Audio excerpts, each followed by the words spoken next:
না, ধানের দিকে ধরো।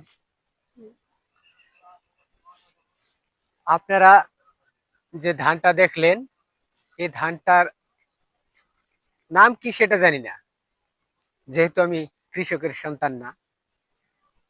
এখন আপনাদেরকে আসলে যেটা বুঝাইতে চাইতেছি, মহান আল্লাহ কত সুন্দর ধান দিয়েছে, মানুষের রিজিকের ব্যবস্থা করে দিয়েছে।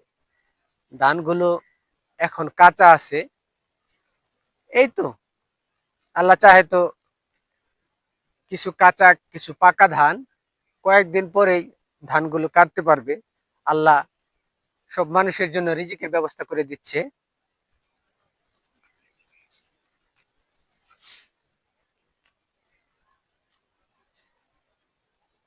এই দেখেন গাইস, আল্লাহ রাব্বুল আলামিন কিছু কিছু ধান আবার পাকার ব্যবস্থা করে দিয়েছে।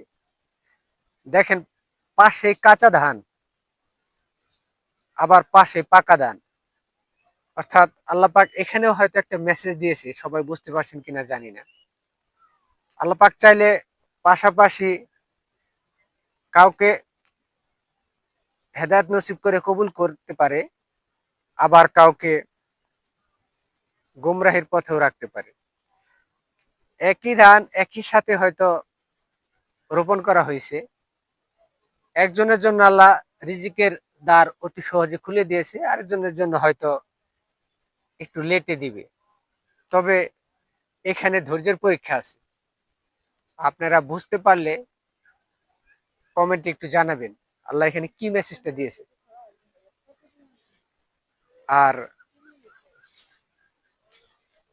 আপনাদের আসলে যে মেসেজটার জন্য কথাটি বলা, দেখেন কত বিস্তীর্ণ মাঠ, ঘুরাও ঘুরাও, দেখেন কত বিস্তীর্ণ মাঠ, বিস্তীর্ণ ফসল,